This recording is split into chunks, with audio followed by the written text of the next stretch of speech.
Good afternoon and welcome to our midday briefing. Today is Friday, 17th of November. We have one announcement for you today, which is the President's agenda for next week. So let me start with that. On Monday, President von der Leyen will be in Berlin to participate in the G20 Compact with Africa conference hosted by Olaf Scholz, Chancellor of the Federal Republic of Germany. Then on Wednesday, she will participate in the virtual G20 Leaders Summit. And lastly, on Thursday, the President will travel to St. John's, Canada, to participate in the EU-Canada Summit, which will last until Friday. And that was actually all for us today in terms of announcements. So we are ready to take your questions. Yes, there. Yes, behind you, Moses. Arianna, I would like to start with a question about the political agreement, which obviously was reached yesterday between the European Parliament and the Council on the Commission's proposal on a new directive on the protection of the environment. It was, as it says, only a provisional agreement. Not sure that you're already going to welcome it, as you usually do with these agreements. But I have a question because it relates to the issue of ecocide, or rather what is mentioned in the agreement, I think, a new crime called the qualified offence clause, which has been defined, it seems to me, about the same terms as the international definition of ecocide. So my question is now if what that requires the Commission here to do, whether it requires the Commission to work for the recognition of ecocide by all EU member states, and also, let's say, to include it in the statutes of the International Criminal Court. Thank you. Thank you, Mose. Christian is joining me on the podium. Thank you, Mose, for your recurring interest in the topic of ecocide and this question. Well, as you've seen, we have yesterday published a press release on this, so we welcome very much the political agreement following the trilogues on our new environmental crime directive. You will see that it foresees a much stronger framework and also clear penalties and even prison sentences in this context, depending on the different categories. So this is what we have proposed, and what now we are happy to see that it has materialized after the negotiations. As you know, our proposal did not contain a specific crime category ecocide. That said, our proposal, or now the hopefully soon to be adopted law, treats the severity and spread of environmental damages as an aggravating circumstance. The more severe the damage, the more severe the sanctions should be. So this is the approach that is taken there. And of course, we will continue to closely follow international developments concerning the definition of and possible responses to ecocide. Thanks a lot, Christian. Other questions on this matter? It relates to the trilogue? No, not the case. Other questions for Christian on the files he covers? Yes, it's for Christian. Thank you, Arianna, for giving me the floor. Alexandra Voudouri from Greek Daily Καθημερινή. I'm not quite sure whether my question is for Christian only and Adalbert. Regarding the decision of the Commission to refer Greece to the Court of Justice for failing to provide update flood risk and flood hazard maps as required by the relevant directive. First of all, I would like to ask if you think that if Greece would have updated those maps when it should have, Greek authorities would have better handled this summer's floods. What has been the argument of the Greek government, if any, on why it has failed to provide this update of flood risk maps? And at the same time, I would like to ask about the implementation of the floods directive. Greece, if I'm not mistaken, has also failed to revise the necessary documents on time, which led to the Commission to open an infringement procedure last February. Again, if I'm not mistaken. Is there any progress on that? Thank you so much. Thank you, Alexandra. Adalbert is joining me.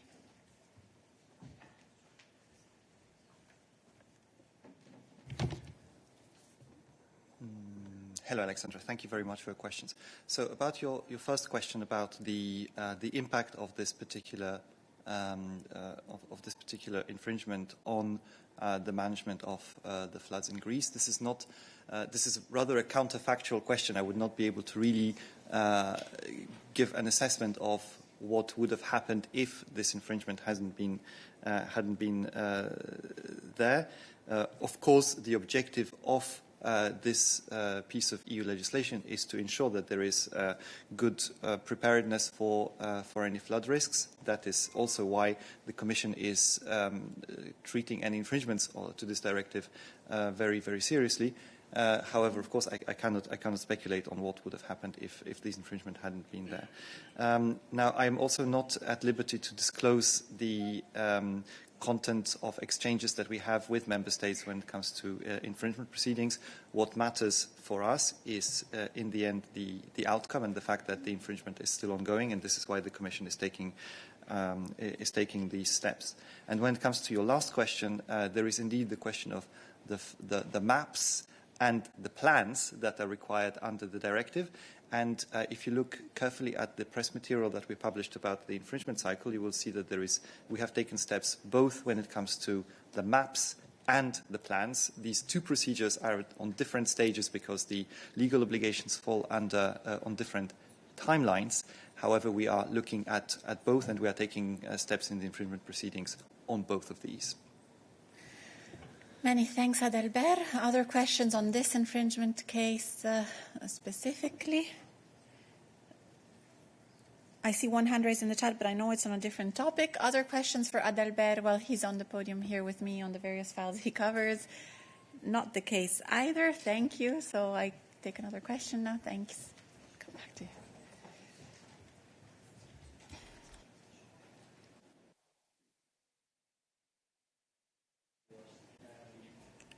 Yesterday, all right. Thank you. Yesterday, we saw Finland's move to close some of its borders with Russia, and afterwards, we also saw Estonia accusing Russia of stalking a migrant influx within the European Union. So, is the European Commission concerned about this? If yes, what are the next steps? Thank you. Thank you. This is actually a question for Christian. He's joining me once again. Yes, thank you for your question. So, first of all, let me point to what President von der Leyen said, who was actually had a call with Prime Minister Petteri Orpo yesterday evening, and I quote. The President said, Russia's instrumentalization of migrants is shameful. I fully support the measures taken by Finland, and I thank the Finnish border guards for protecting our European borders, unquote. I can add that the Commission notes an increase in arrivals of undocumented asylum seekers from the Russian Federation to Finland, and we are closely following this situation. We are in contact with the Finnish authorities and Finnish border guards. Member states have an obligation to protect the external borders, and they are the ones best placed to define how to do this in practice in full compliance with fundamental rights, of course. The Commission, together with EU agencies, stands ready to support Member States in protecting their external borders. Finland has notified the Commission yesterday, 16 November, yes, of its measures at external borders with Russia. Thank you. Other questions relating to borders with Russia? It relates to this? Go ahead. Hear me? Yeah. Josef Berg from Estonian Public Broadcasting, you said that you would be ready also to support those states, Finland and Estonia, if necessary. Have those countries asked for assistance, and what could that be? Thank you. As far as I'm aware, at this point, I'm not aware of a specific request, but I can, as an example, there's a standing core of Frontex that can support in such situation, and of course union fundings mechanisms, so EU money.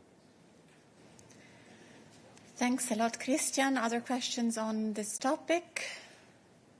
Not the case. As you have realized, Christian is covering for Anita today.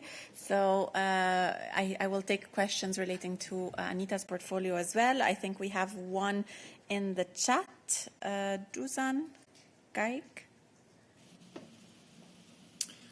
Yes, hello. I hope you can hear me well. This is Dusan Gajic, Radio Television of Serbia. I would have a question on visa liberalization for citizens of Kosovo holders of Serbian passports. I understand that the Commission has proposed to amend a relevant regulation and that it was sent to the Parliament and the Council with the aim of liberalizing visa regime also for Kosovo Serbs who are Kosovo citizens but have Serbian passports. Can you confirm that the Commission proposes visa liberalization for Serbian citizens from Kosovo? And what is the follow-up? When would this be effective? Thank you. Yes, thank you for your question. You're right, indeed. On 16 November, the Commission adopted a proposal to ensure that all citizens of the Western Balkans will be covered by a visa-free regime when traveling to the EU. The proposal to amend the EU visa regulation will allow Kosovo Serbs who are holders of a Serbian passport issued by the Serbian Coordination Directorate to travel visa-free to the EU. The next step is now for the proposal to be discussed and adopted by the Parliament and the Council. It will complement the entry into force of the visa-free regime for Kosovo passport holders on 1 January 2024. Yeah, that's what I can say at this stage.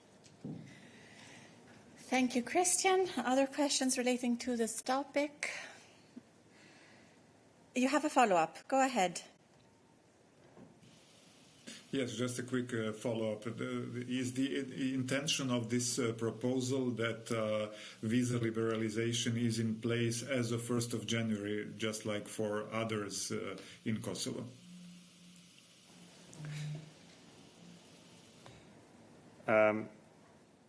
Look, as I said, it will complement the overall visa-free regime for Kosovo, but of course this is now just a proposal that we made it, and it's now in the hand of the co-legislators.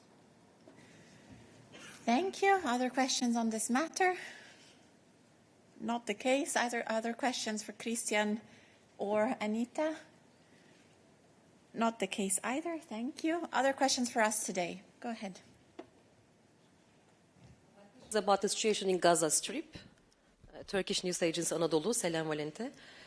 General Chief of Staff of Israel made a recent statement saying that they were about to reach their aims in the northern part of the Gaza so they can proceed to the other parts of Gaza Strip. So this statement was considered as that the Israeli army will also attack the southern part of Gaza. Is the EU aware of the situation, and will the EU support any move like that, thinking that it will worsen and devastate the situation of the already displaced people in Gaza? Thank you. Thank you, Peter. Merhaba, and thank you for the question. Well, of course, we are aware of the situation. We are watching very closely since October 7th the developments on the ground, both in Israel and in Gaza, in the context of the war that was launched by the terrorists from Hamas, and even more so these days because a High Representative is on the ground in Israel. He has had meetings yesterday and continues with meetings also today, both in Israel and today also in Ramallah. With the representatives of the Palestinian Authority. So, of course, we are watching the situation, we are listening, and we are also sharing not only our opinions and views, but also our expectations, because both the Israelis and the Palestinians are our friends and partners. When I say Palestinians are our partners, of course, I don't mean Hamas. Hamas is a terrorist organization that does not represent the Palestinian people. So, yes, a High Representative was talking about these things. He had also meetings with the members of the military. He spoke to the president, to the Minister of Foreign Affairs. Later today, he will speak also to the member of the War Cabinet, Mr. Gantz. So we are getting the information firsthand, and we are also sharing firsthand the EU position. And EU position was captured both in the Council conclusions of the European Council from October and developed or elaborated on during this week's meeting of foreign ministers in Brussels. And High Representative will continue from Israel. As I mentioned, he's right now in Ramallah, and then he will go also to Bahrain, to Saudi Arabia, to Qatar, to Jordan. And then on Monday, he called for informal video conference by EU foreign ministers to debrief them exactly on what he heard, what he learned, and what he did during this regional tour. So there will be exchange, informal exchange by video conference between the EU 27 foreign ministers on Monday evening. And High Representative also invited the foreign minister of Saudi Arabia, Prince Faisal, to talk to foreign ministers, especially in the context of the recent two important meetings of the Organization of the Islamic Conference and League of Arab States in Riyadh. So this is something that is really high on the agenda of the European Union, the situation in Gaza, and all our activities are focused on trying to bring the European views, of course, into the issue, and alleviate, first of all, the dramatic situation of the people in Gaza, and of course to ensure that there is a stop of the continued attacks by Hamas and other terrorists against Israel with rockets, and very important also not to forget what is very important, and the European Union is calling for all the time consistently, the immediate unconditional release of the hostages held by the terrorists in Gaza and allowing access to them, to the International Committee of the Red Cross or Red Crescent. So these are the issues we are focused on very intensively right now. Thank you, Peter. And indeed, you know that the President is also traveling to the region today. She's in Egypt and Jordan. Tomorrow, we have published an item on this yesterday in our daily news, I believe. Other questions on this matter? Go ahead.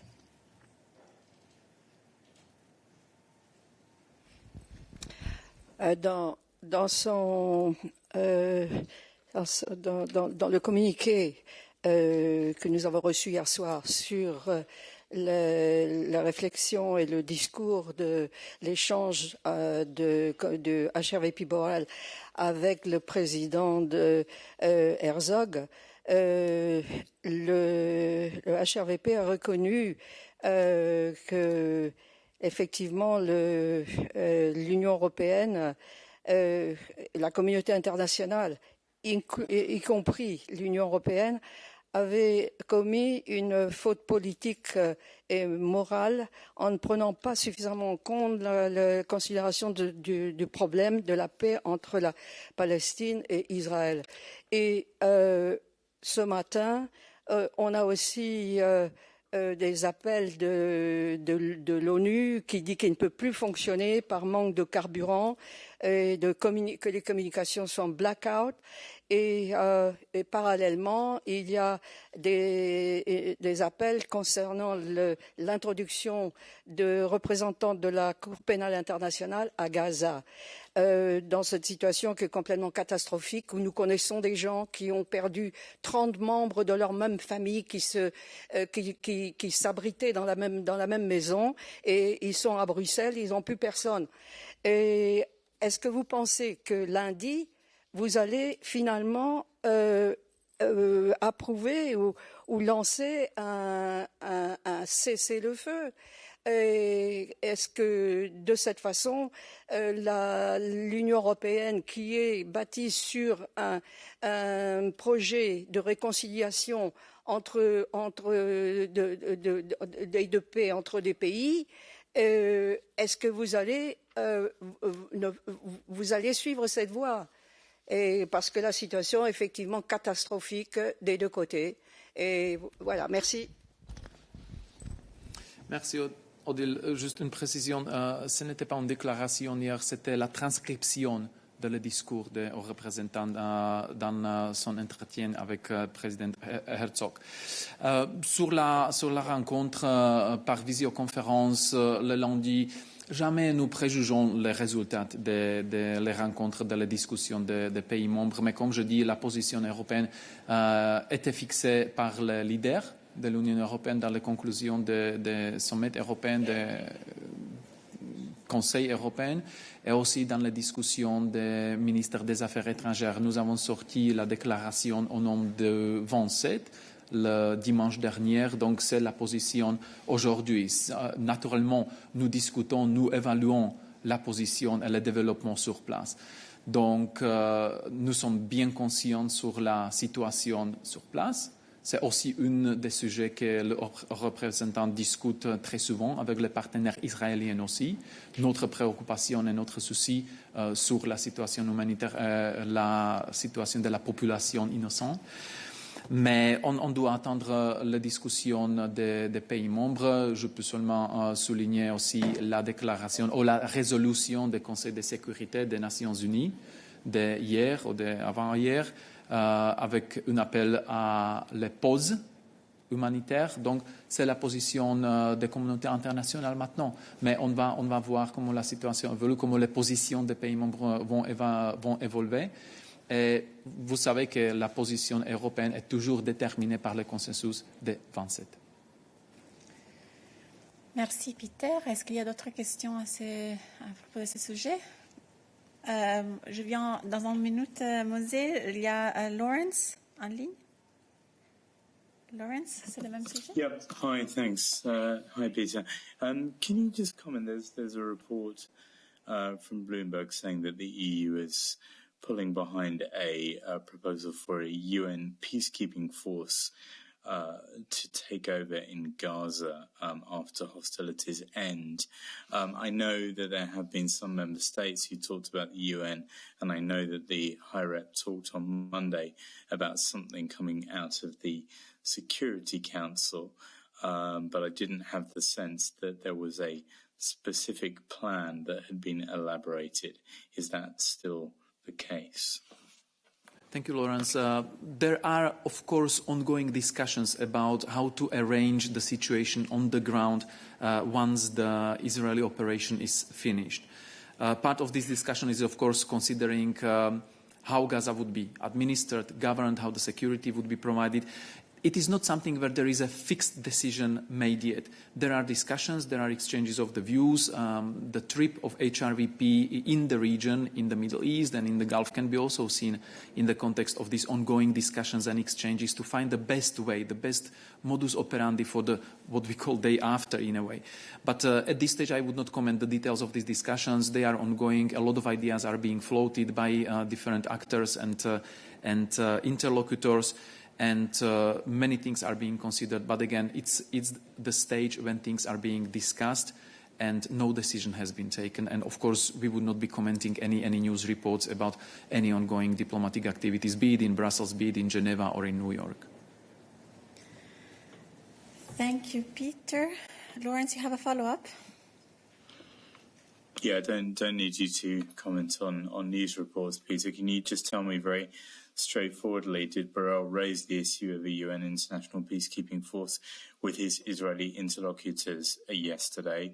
My understanding is the Israelis are not very favourable to the idea. High Representative has been, is and will be discussing with both the Israeli partners and the Arab partners in the region the overall situation based on few priorities and few points. One of the points is also the situation day after, so the exchange of views is there. I would not go in details beyond what the HRVP has said himself publicly about the content of the discussions, so I will not go into the details of these discussions. But yes, in broad terms, in general, the terms of arrangements for Gaza in the post-conflict phase is one of the issues that is being discussed both within the EU and with the partners. Thank you, Peter. Other questions on this matter? Mose?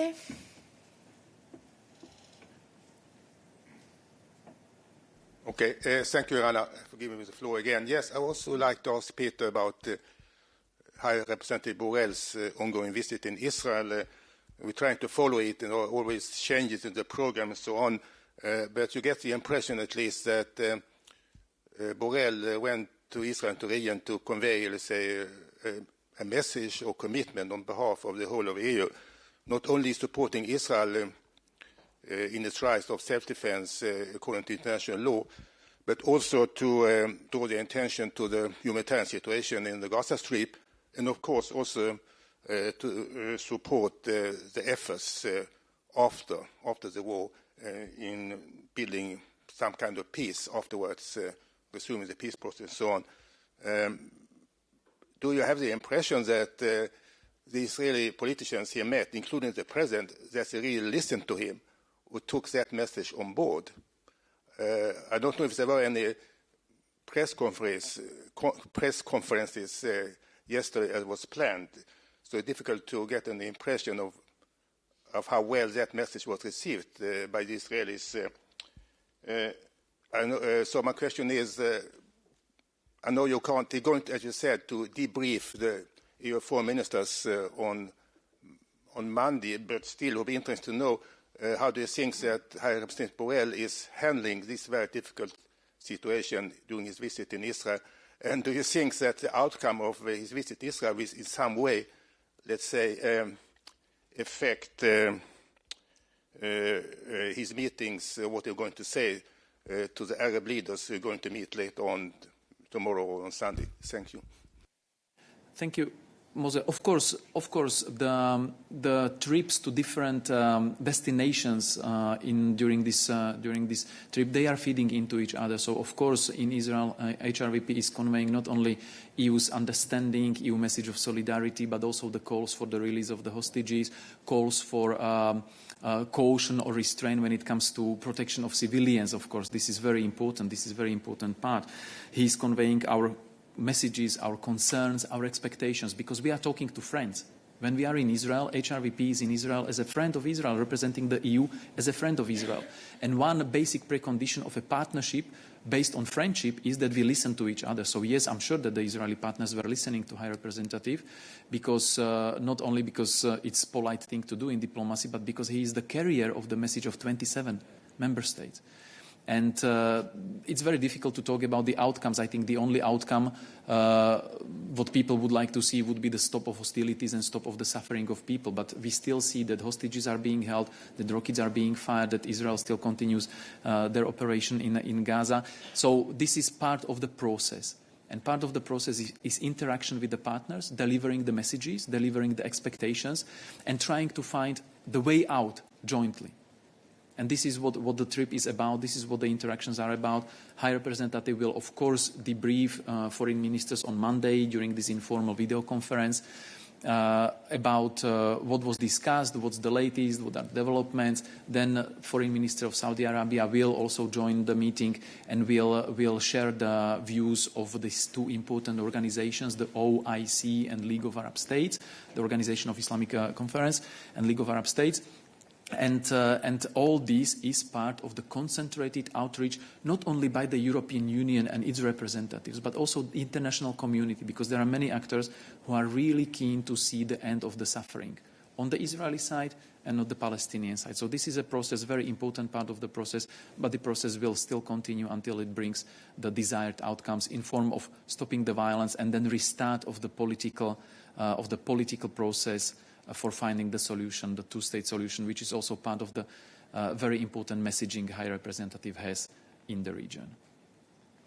Thank you. Indeed, the EU is sparing no effort to contribute to solving the situation, to the protection of civilians, release of the hostages. The HRVP is in the region. The President is going to be in the region as of tonight. I think it's a very clear signal of attention and of engagement on this matter. Other questions for us on this topic? Chen Weihua, I see you have your hand raised. Hi, Peter. You talked about High Representative Borrell carrying the message of 27 members.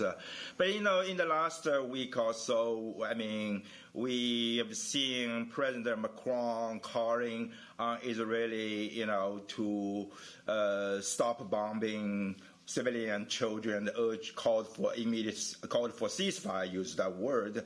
And you have Spanish Prime Minister Sanchez, also called Israel to stop indiscriminate bombing, of civilian Gaza. And you have now Prime Minister De Croo of Belgium, saying that if you bomb entire refugee camp just for one terrorist, it's not proportionate. But we have not seen a similar message from Mr. Borrell. Do you think, from what he said, the last day or his tweets on X, and it's quite a difference from these three European member state leaders. How you, interpret that? Thank you. Thank you, Weiwa. The red thread in all these calls from national leaders or from leaders of the national member states of the EU and the EU representatives is our concerns for the civilians.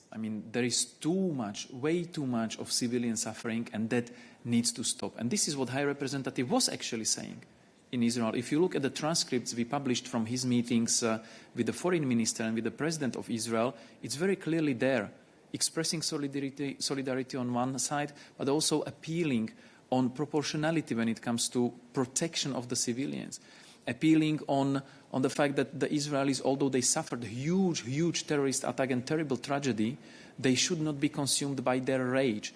And they should be very attentive to the distinction, to what is actually distinguishing us from the terrorists when it comes to our response. So again, if you read the transcripts of what HRVP is saying in Israel, you will see that he is delivering very clear and firm messages when it comes to our positions, European position of 27 member states, when it comes to protection of the civilians and the need to reduce and eventually end the civilian suffering. Thank you, Peter. And indeed, as Peter has recalled in the previous reply, we have a very clear statement by the EU 27 of the 12th of November, of Sunday, in which the EU has called for immediate pause in hostility to establish humanitarian corridors. We have called for humanitarian access, recalling Israel's right of defense in line with international law and international humanitarian law, of course, condemning the acts of Hamas and calling for the release of the hostages, and condemning very strongly the use of civilians as shields by Hamas. I think the position was very clear in the statement. It's a position that the HRVP has reiterated on a number of occasions, and the President as well has made very well known in several speeches she has given in the past. Protection of all civilians must be ensured by all parties, and there is no contradiction in being in solidarity with Israel and acting on the humanitarian needs of the Palestinians, which is what all institutions have been doing. Chen Weihua. Yes, Peter, I just want to follow up quickly because I think the difference is, leaders like Mr. Borrell wouldn't mention, in sending those messages, he wouldn't use the name Israel, mention that. It's very, very, very diplomatic, maybe, but it's just very different from sort of the blunt term, when EU leaders talk about the Russian-Ukraine conflict, about others. EU leaders say they will be direct, but in this time, it seems they are not direct at all. Why? So shy. Thank you. Chen Weihua, I think, the question, let's see if Peter has an answer. But we are not shy. We are not shy. We are very principled, actually. We always speak up in defense of rights, freedoms, and principles. And it's absolutely off mark to make any kind of comparison between what is going on in Gaza and what is going on in Russia's illegal war against Ukraine. And actually, the only parallel that stands between Gaza and Ukraine is that both Ukraine and Israel became, for no reason, a victim of a brazen, illegal aggression. And they need to defend it themselves. Ukraine is defending itself because it was attacked for no reason, and Israel is defending itself against the terrorist attacks from Hamas. That's the only parallel that stands. Any other parallel made by anyone is based either on the deliberate attempt to misinform or based on the lack of information. Because if we have a Security Council permanent member of the UN Security Council attacking a neighboring country only for the fact that the country wants to decide its future alliances by itself, this is the most blatant violation not only of international law, but also of own commitments made by Russia vis-à-vis Ukraine.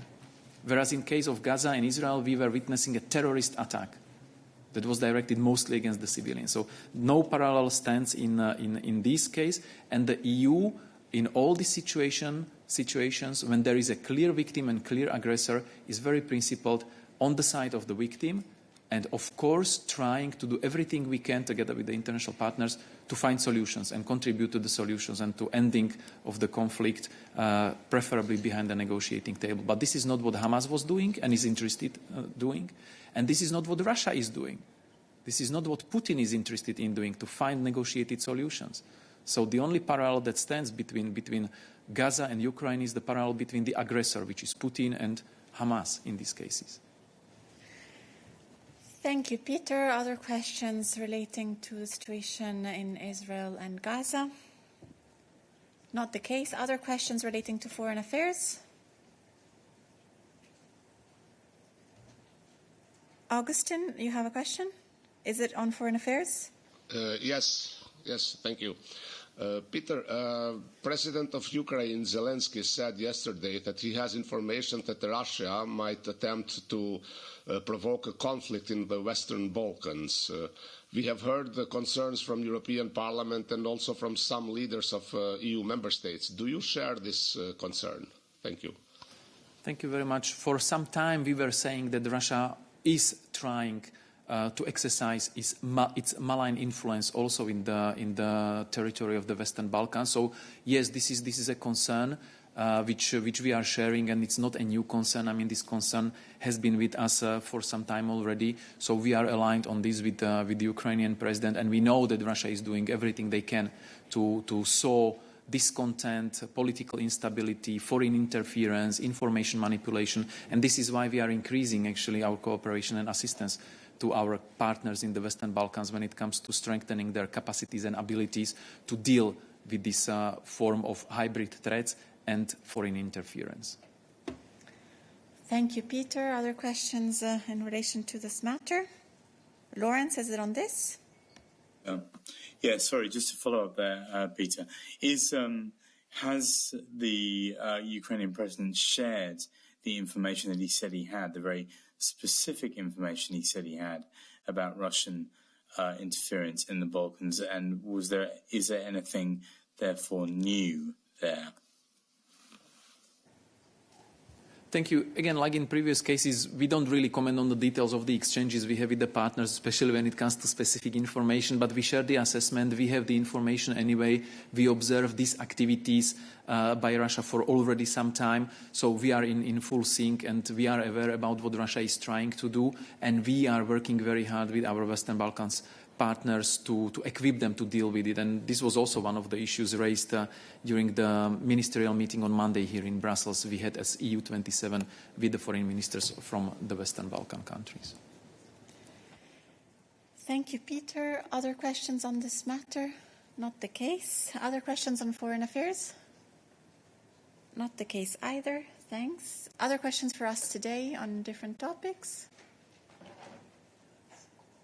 Lawrence? Yeah, sorry, busy today. I wondered if you guys could comment on the report in Politico this morning that the Commission has recommended to not advertise on X, Twitter, anymore, and if that is the case, why? Thank you. Thank you, Lawrence. Let's see if Johannes can give us some more information on this. Yeah, hi, Lawrence. Thank you for your question. This is correct. We have seen an alarming increase in disinformation and hate speech on several social media platforms in recent weeks, and X is certainly quite affected of that, and we have therefore advised services to refrain from advertising at this stage on the concerned social media platforms, where we have concerns that such content appears or that our content appears in an inappropriate context and thus affects the effectiveness of our communication and our messages. These are internal guidelines. They're not for sharing, and they are revised very frequently, depending, of course, on the evolutions of the issue at stake. And I can maybe also just add that this has nothing to do with our presence on X per se. This is really about advertisement campaigns and ad spending, and for these campaigns, we continuously assess and evaluate the media environment in view of our communication objectives. Thank you. Thank you, Johannes. Other questions on this topic? I think Lawrence has a follow-up, and then I'll come back to the press room. Thanks. Sorry, I really will shut up after this. Johannes, can you speak to the specific issue of anti-Semitism? Was that specifically part of the concern? No, I cannot comment on this specifically, but I can say, of course, that we have a completely different strand, but the Digital Service Act, as you know, have sent several requests for information to X, and this is certainly an issue we are looking into under the DSA. Thank you, Johannes. Other questions on this topic? Let me go to the back, then I'll come to you, Mose. Blaž Mohorčić from the Slovenian Press Agency. I would like to know which social media are affected by this, on which are you pausing the advertising? Thank you. I can, for the moment, only confirm that X is affected. I don't have additional information about other social media. Thank you, Johannes. Sorry, if I can just add that we are regularly assessing the landscape. I've just said it. So we are checking continuously which are the channels that enable us to reach our communication objectives at a particular moment in time. So this is at this moment in time, and we're regularly reviewing the situation. So, of course, it's an evolving guidance and practice depending on the circumstances of the moment. Exactly. Thank you. Other questions on this? Mose? Small follow-up question. Johannes, you mentioned, let's say, I think X perhaps replies. I think you already replied to the Commission about the application of the Digital Service Act. I understand, is the Commission still assessing that reply? Thank you. Yes, I can only say that we are in contact with X, but also with the other platforms to which we have sent requests for information. But I cannot now comment on each and every individual step. Of course, the replies will be assessed, and then we will see what if so, what next steps would be appropriate. But I cannot comment at this stage about this. Thank you. Thanks, Johannes. Marid, I see you have your hand raised. Is it on this matter? Hi, yes. Oh, I see you can't see me. No, we cannot see you. No, indeed. I'll try and sort that out and maybe try and come back. Sorry. Okay, thanks. Other questions on this matter? Marid, you were back for a second and gone again. Yes, can you hear me now? Yes, and we can also see you. Perfect, thank you.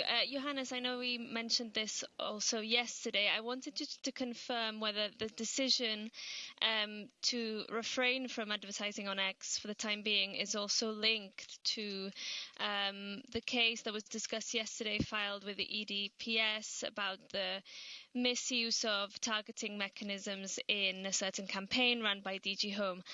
I wondered if you can confirm that decision to not advertise on X is linked to that ongoing investigation, and could you also tell us if there are other investigations ongoing into the use of advertising on X, or is it just an isolated case with the DG Home's campaign on the child sexual abuse regulation, or whether there are other investigations ongoing as well? Thank you. Yeah, thank you for your question. No, these are two distinct issues. One is the campaign by DG Home, and I spoke about this yesterday. You asked a question yesterday. This is currently assessed.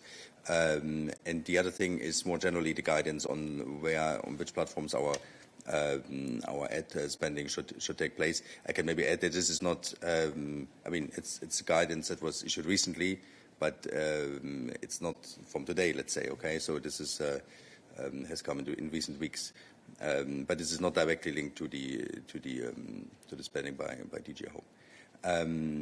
If I just can clarify, I said earlier, I think we have sent 2 requests for information to X. Mosa, to your question, was actually just 1. Apologies, I was mistaken. We have sent 1 request for information to X on 12th of October. Yeah. Thank you, Johannes, also for the additional clarification. Other question for Johannes on the various files he covers? Not the case. Thanks a lot. Other questions for us today? Not the case either as far as I can see. So I wish you all a very nice weekend. Thank you for having been here with us, to all who have participated, interpreters, all colleagues, and we'll see you on Monday. Goodbye.